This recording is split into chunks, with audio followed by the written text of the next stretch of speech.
I'm Dal Mut. I come from Turin, that effectively is outside this map, because the screen is very little, I'm so sorry. It's in the northwest of Italy. And this is my email. If you have anything to ask me, please drop me an email and I'll reply to you. And I'm a co-founder of Corley Cloud. It is an agency in Italy that's working for application development and infrastructure and application migration on cloud providers. I'm also founder of AppClue Limited. It's a UK-based startup. We get founded in 2012, and we're powering related content across the web. Okay, we can start now. And first of all, we have to agree on what scaling is for this talk. And for doing that, we can grab Wikipedia and say that scalability is not high availability. The scalability is the ability of a system to enlarge and grow an amount of work in a capable manner, or at least the ability to enlarge to accommodate that growth. It is very important because if we're looking for, we want to adapt the infrastructure. If we look, for example, the CPU utilization during the whole day, we see that we're consuming less power during the day and much more in a particular point of the day. And if we look at the same chart from a single instance point of view, we see that we have an increased amount of requests. And if we add the new power in the blue line, you see that effectively we relax the CPU utilization because now we have two instances that can provide more power and can reply to our users.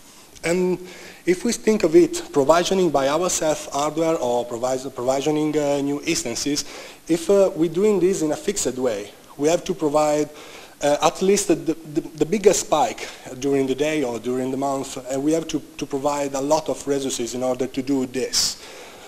But if we're asking if we are losing money, and if we see this chart, we see that effectively, in order to provide the maximum power, we are spending a lot of money, but in a particular point of the day, we need much less resources. For example, during the night, the system is effectively requiring low power. We don't need to have so much resources that are working for us. And with cloud provider, we can achieve this situation. We can pay just for what we are using, and we just pay for resources that we are using during the day. And not just because we need 10 instances. If I need just another one, I pay for it.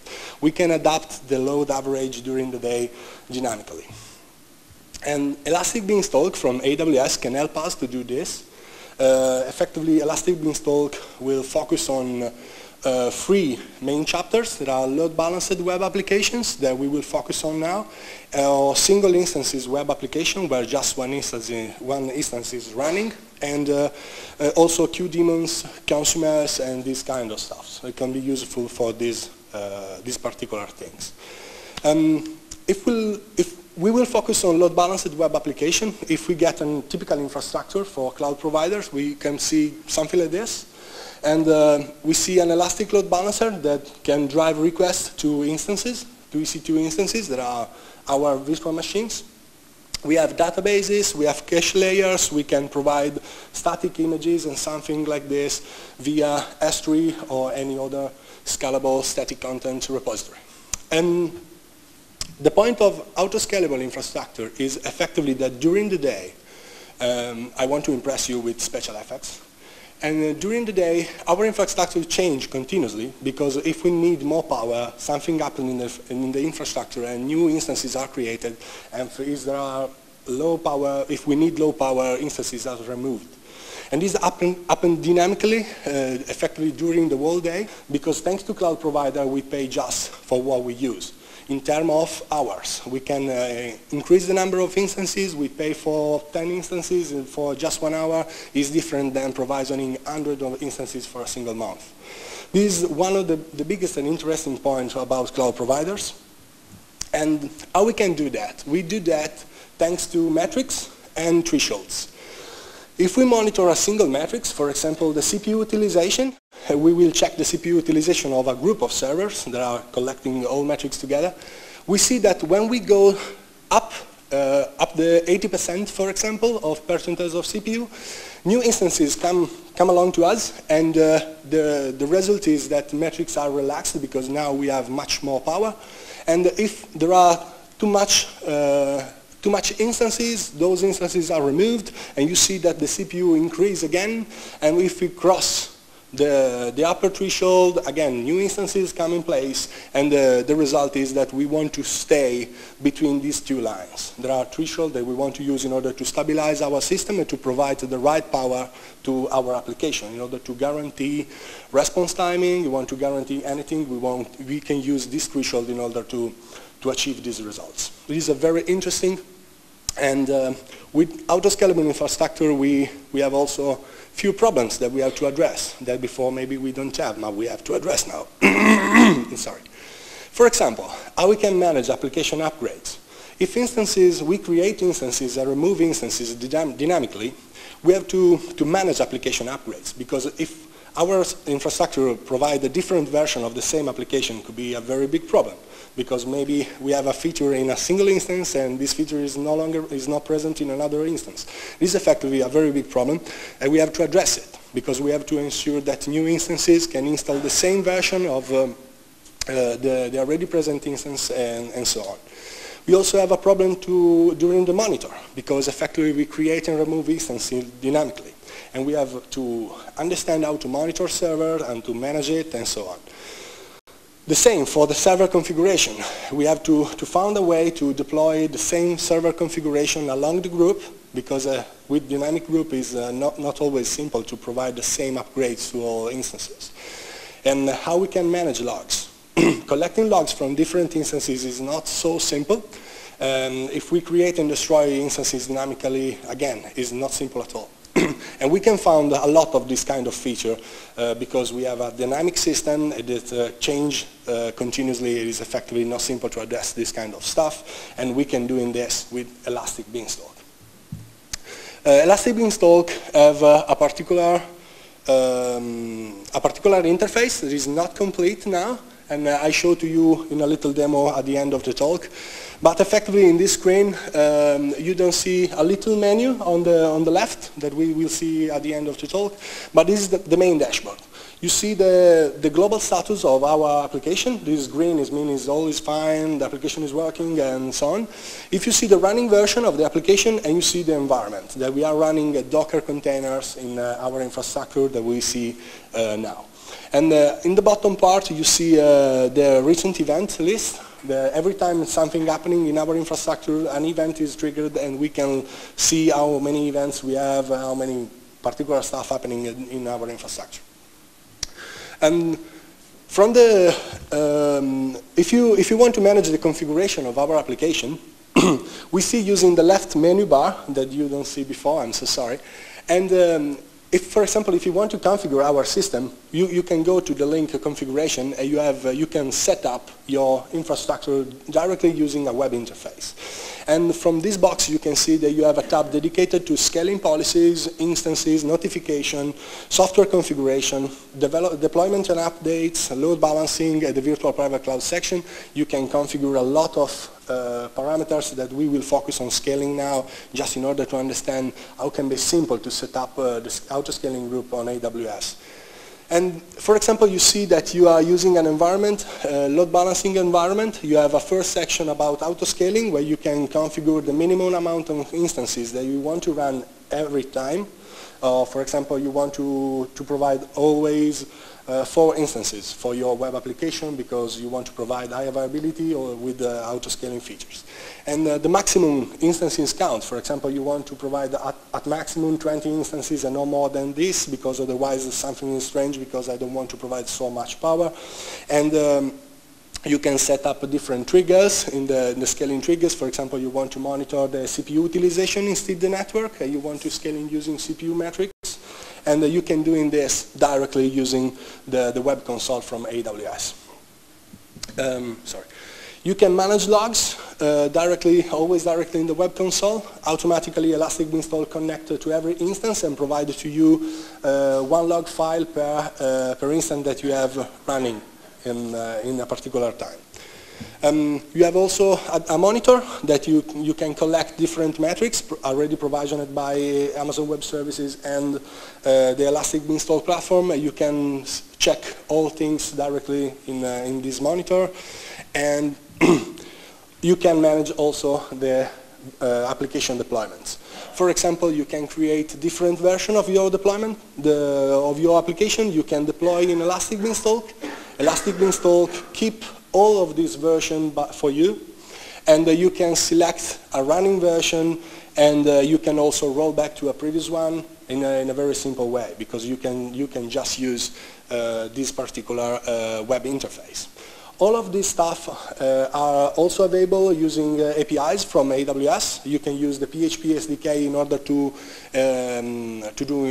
do all stuff directly using the PHP SDK. You can, for example, engage it via your continuous delivery platform or whatever in order to automatically deploy your application in Elastic Beanstalk.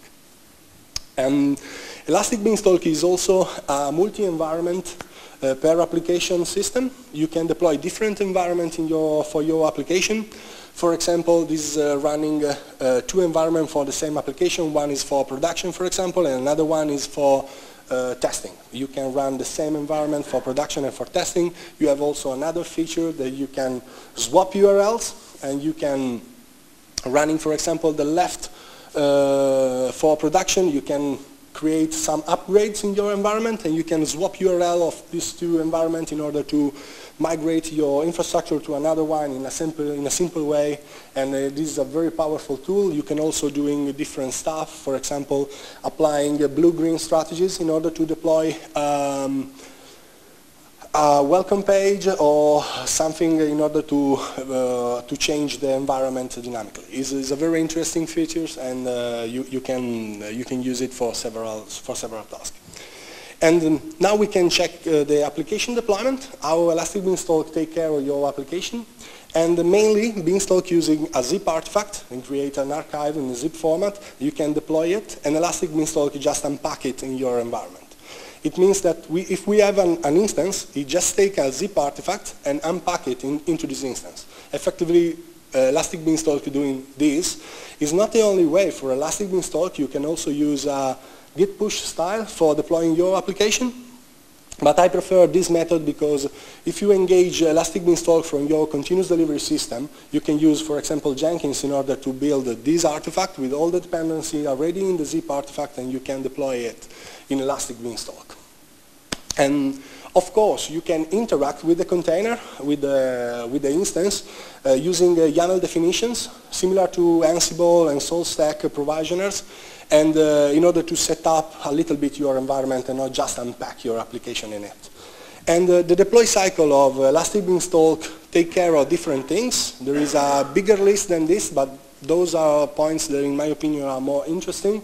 For example, you can take care of packages, users and groups, files, commands, and for example, packages is if you want to install different packages in your infrastructure. If, for example, you want to install a dependency or a monitor, an agent, or something like this, you can use packages in order to install via the repository manager of the Linux distribution.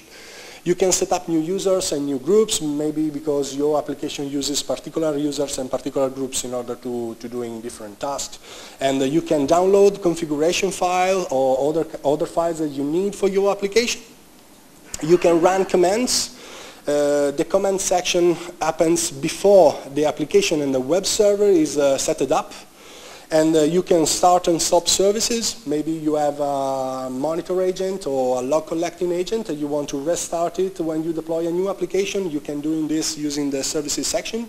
We will see an example after the slide. And you also can raise container commands that happen before the application is deployed. Okay? If you want to run maybe the cache clear commands from Symfony, you can use the container command section in order to run it in your instance.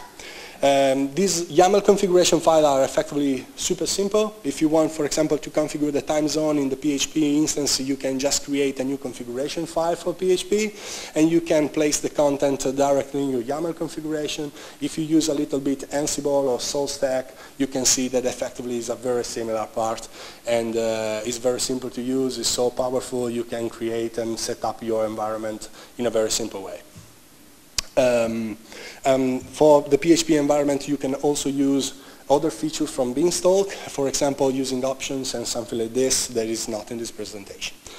And if you want to check, for example, how we can run commands in Elastic Beanstalk, we prepare always this YAML configuration file, and we can list it from the top to the end, and we use a particular strategy in order to run this command in a particular order, because Elastic Beanstalk run it using the alphabetically order. We resort up everything and we execute in alphabetically order. For that reason, we can use a prefix in order to run this command in a particular order. For example, this is how we can grab logs from our application and deploy it into the Elastic Beanstalk web console that we see before, that we have a log management console. If we want to grab our application logs, we can use this particular setup in order to grab it, and effectively is just a group of echo command in a configuration file placed in a particular system or in a particular path of our system. It's just a configuration that you can find it in the Elastic Beanstalk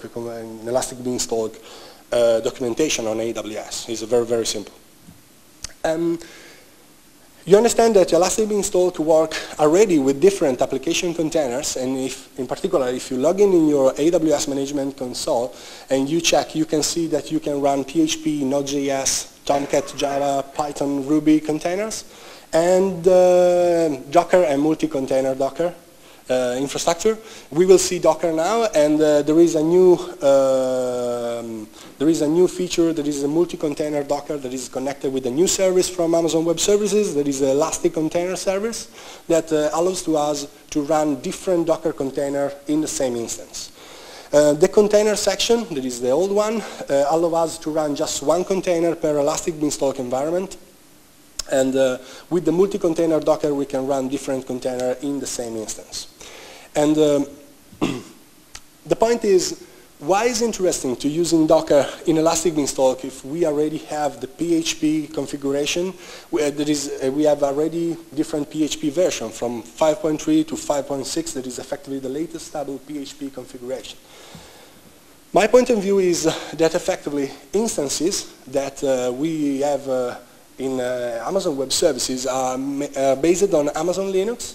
There is an enterprise version based probably on Red Hat or something like this. It's very difficult to configure another distribution. For example, if you are more practiced with Ubuntu or Debian or CentOS, Fedora, whatever, it's effectively difficult to configure your personal images in Elastic Beanstalk. And also configure packages, supervisors, agents. I'm not very comfortable with this kind of images.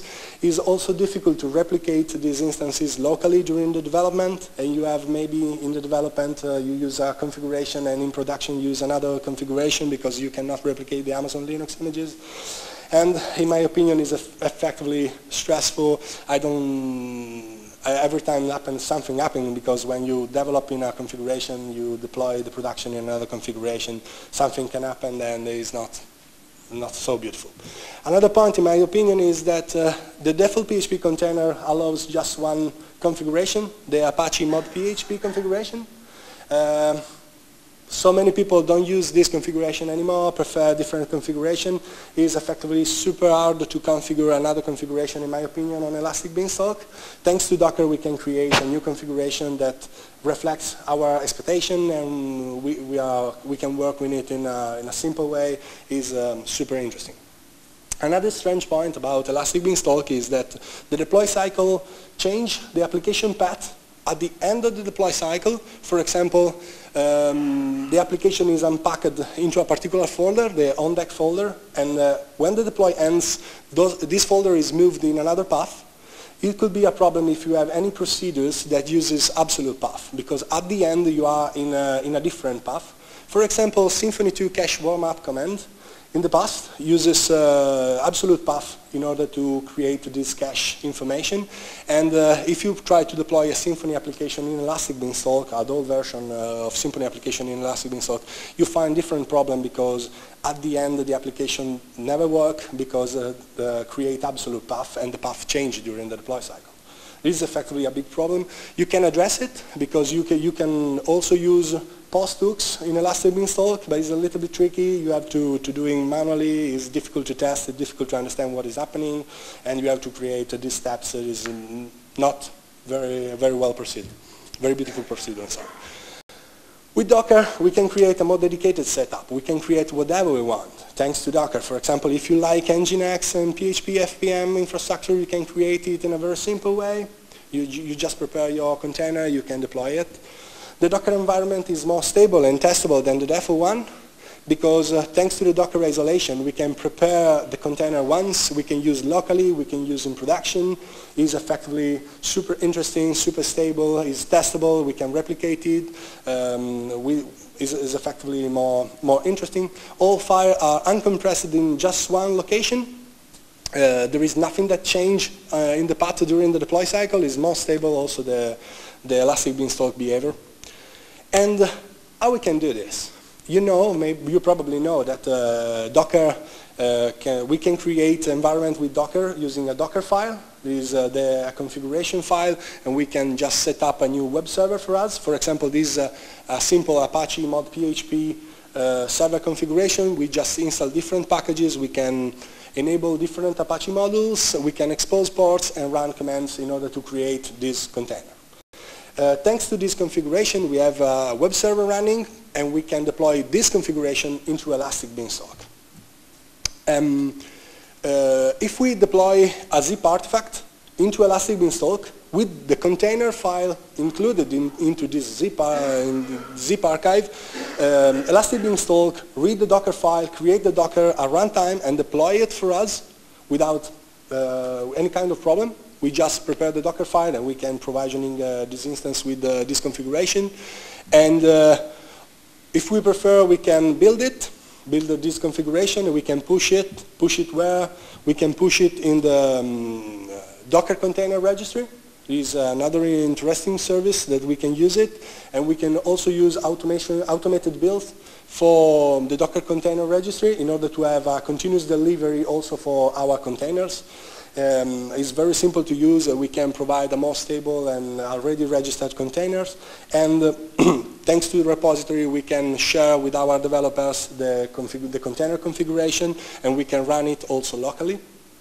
It means that we can run exactly the same container on AWS and locally during our development, and we can also use Vagrant and the Docker provisioning of Vagrant in order to run the same container locally, remotely, and we can share the production configuration along all developers. And when we want to run a particular configuration on Elastic Beanstalk, we have to teach Elastic Beanstalk that we want to expose different ports from Docker, we want to mount different volumes, we want to do different setups. And for example, this is a Docker run configuration that we have to place inside our zip artifact in order to explain the Elastic Beanstalk how to deploy this container locally on the Amazon Linux images. And for example, in that configuration, we can see that we want to deploy an image that is our container that we have already prepared. There is the name that we want to update the image when a new version of software are ready. We want to expose the port 80. We want to mount different volumes. Why we want to mount different volumes? Because effectively, the web server is listening in a particular port and is working on a particular root folder, and we want to mount the host directory in a particular container directory in order to expose the PHP application. And we want also to expose a login path in order to see these logs directly into the web console. And you have to remember always that Elastic Beanstalk proxies the first port with an Nginx, and this is a particular behavior of Elastic Beanstalk. You have to remember always that you have Elastic Beanstalk proxy. You have an Nginx proxy already installed in the Amazon Linux image, and the first port that you expose in the Docker file is already exposed by Elastic Beanstalk for you via Nginx. And okay, now we have the infrastructure. I hope you have understand a little bit about Elastic Beanstalk, how the application deployment works. We can try to understand how we can set up our application, because our PHP application needs different variables and different environment variables in order to prepare the application itself. And how we can do this? Elastic Beanstalk offers environment variables. We can share variables from the container to the Docker container running on the machine, and we can set these environment variables directly into Elastic Beanstalk Web Management Console. Because as you can see, we can set up a list of environment variables, and we can grab it from the PHP using the getenv function from the PHP itself. And we can tune our application using this feature. For example, Symfony application automatically can read those environment variables, and we can use it in order to set up our application. And in the same way, we can download configuration from S3. S3 is another Amazon Web Services service that can store for us different configuration. And of course, our configuration should be private, reserved, because we don't want that anybody can download our configuration, because we have passwords and other things. For the reason this configuration is a little bit tricky, if you see, is divided in 3 sections. The first one is for the login, in order to, because effectively we can make a login into the Elastic Beanstalk environment. But we can use Amazon roles in order to create a protected bridge to another AWS service. For example, in that way we can use EC2 roles in order to access to a particular S3 bucket and read configuration. And thanks to the first section, we can let this configuration file reserved, and we can download it using the file section, protected via role instances. The last container command is just an example, because we download the parameters YAML file in the root folder, and we can copy the configuration, the parameter YAML in the application path just before the web server is deployed. Is just an example. And we have to remember that we have to configure the EC2 role configuration. And the role configuration on AWS is based on JSON files. You can create a more detailed file, but effectively is simple. You can do any action at S3 using this role configuration, and you can access just to a single bucket, or just in a single bucket. You cannot use PHP from the host, because you are using a container environment. You don't have the PHP. When you want to run these commands in order to configure a little bit your environment, you cannot use PHP from your host. And remember that you have to pass via Docker in order to run PHP commands. For example, you can use just this simple syntax that mount the application path inside another container, and you can run a single command using always Docker in order to configure a little bit your application. Now we should have 10 minutes. I want to show you a little bit about Elastic Beanstalk, and I prepared for you a single environment. Just a moment that I try to mirrors. Is this working? Yeah, okay. Sorry guys. Okay, as we can see, this is Elastic Beanstalk. You see that we have a green box. This green box is our environment. Elastic Beanstalk can manage different applications, and for example, you can deploy different PHP applications at the same time. For every application, you can have different environments, because, for example, if this environment is a production environment, you can create a testing environment, or you can create a different environment in order to produce infrastructure and upgrades or something like this.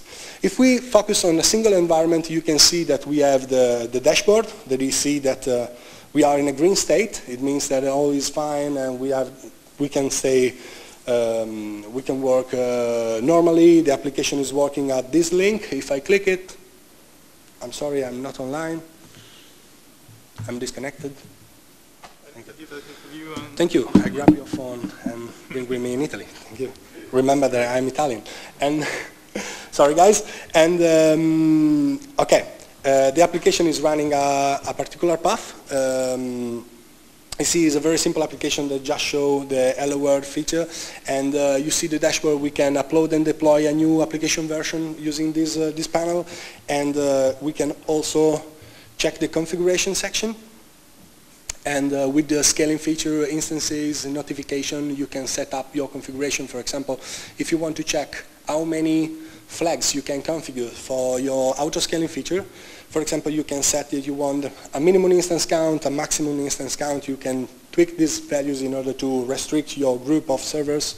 You can share your traffic across different data centers. You can configure a different trigger measurement. For example, the default is the network out configuration. You can use the CPU, you can use the network again, disk write operation, and so on. And you can measure the bridge duration in order to collect a lot of points upper or below the thresholds in order to engage a scaling policy and something like this. And we can just deploy a new version of the application in order to understand how it's simple to use it. And if you open a console, I have another one, probably, not this. This, yeah. If you see, we have just few files. The Docker configuration file is this one that we have seen before. We want to mount the host directory in the container directory because we use a Docker configuration. It's a very simple Docker configuration, sorry. We use a very simple Docker configuration that just configure an Apache server. The Apache server is listening on var www HTML folder, and if you see the Docker run, we see that we mount in the container the application path directly in the Apache web server root folder. And the index configuration file, the index file is very simple. If we change it a little bit, HO, okay. And we create another zip artifact.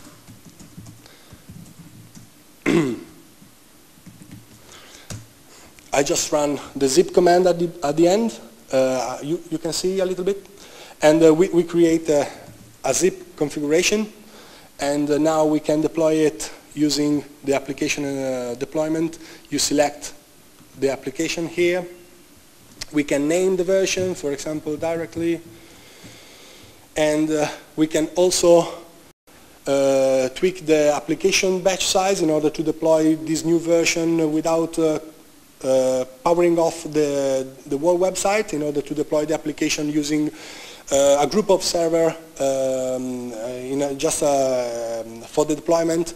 And if I click the deployment, the system changed the environment, and we can check our events in order to understand when the application finish. During this particular section, when an event is in place, we cannot tweak anything. If I try to change the configuration, I can't, because we can run just one change per time. Okay, I have finished. And when the application is ready, is deployed, we can go to this link in order to see our changes, and our application is correctly deployed. We can also continue to log in into the instances. I just log in into the machine, and if I run any Docker commands, I can see that effectively there is a running Docker container, and now the application is deployed. If I check it, I see that effectively the application is correctly deployed on the cloud. And of course, I can inspect this container, inspect this one, and I can scroll it in order to see the configuration, the shared mount point, and we can also understand a little bit also the environment variables. For example, if I want to deploy a new environment variables, I just go into the configuration and my software configuration, and from this section I can set up different variables. For example, hello guys, hello. I save it, again, something happening in the infrastructure, I see that I have new events, and I can check the events and notify me that environment updates is starting. And if I go into the instance and I check what is happening, I see that I have the container. In a couple of seconds I should have another container with the new environment variables, and when all is done I have a result container with this change that I made in this particular time. Just Elastic Beanstalk is not super quick, but it works very well. In my opinion, you see that now I have a couple of containers. Is two containers A87 is the previous one. Now we have E37. When all is good, we will see just a single container with, if we inspect it, we can see that we deployed a new environment variable inside the container. Yeah, probably is ending. We have the container in place. If I inspect this container,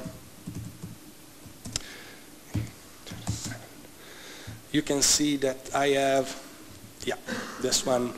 You can see that now I have another variable, this hello guys, that is very simple to use, very powerful. You can create a very strange or particular configuration for your PHP application. You can create a scalable infrastructure using a management console. You can engage Elastic Beanstalk via APIs with your continuous delivery platform. You can do whatever you want, and that's it. Is a very is effectively a very big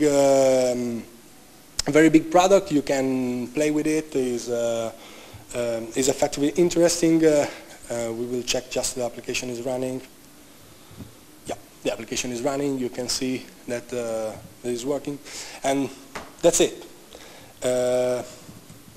Yep. Thank you for listening. If you have any question, I can answer your question.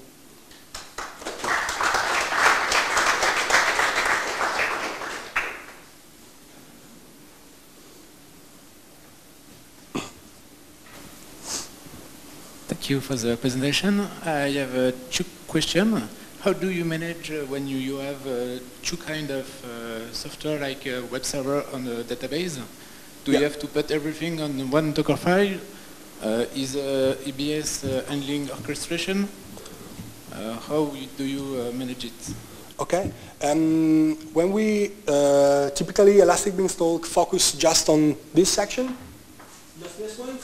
If you have any database or any caching layer, you have to manage in a separate infrastructure. For example, Amazon Web Services have different facilities in order to deploy different database servers, for example, MySQL or Postgres or Oracle and so on. But you have to manage outside. Thanks to this new service, is the just a moment. Yeah, the multi-container Docker service. You can deploy different containers and continue to use Elastic Beanstalk, and you can deploy different databases in different containers, and you can manage more than one container in a group of servers, similar to the core OS infrastructures that we are discovering now. And thanks to this service, it is effectively super new. It's about a few months, and you can deploy different containers, and you can run different database services. And if you have to run databases that are not managed by Amazon Web Services, you have to spin up new EC2 instances. You have to deploy this database outside the Elastic Beanstalk infrastructure. Okay, I've replied? Yeah, okay. Thank you. Do you have another question? Or? It's about the downtime of the... Yeah, absolutely. It's a very good question. Sorry, I don't understand before. And yeah, the problem is that when we deploy a new version, if we have a single instance in a group, or the application is not suitable from the outside because effectively the container is stopped during the deployment. But if we have more than one instances, we can use a batch application upgrade, and we can select that we want to deploy the new version using a percentage of server per time in order to continue to keep the business continuity. In that way, for example, we can configure that we use the 30% of our infrastructure in order to keep the application running. Sorry, we want to update the 30% of our instances, and or we can use a fixed way. For example, I want to upgrade just one instance per time. Okay, in that way we can keep the business continuity. Okay, it's a very interesting way. Thank you for the question. It's very interesting. Anything else? Okay, thank you guys. Thank you again.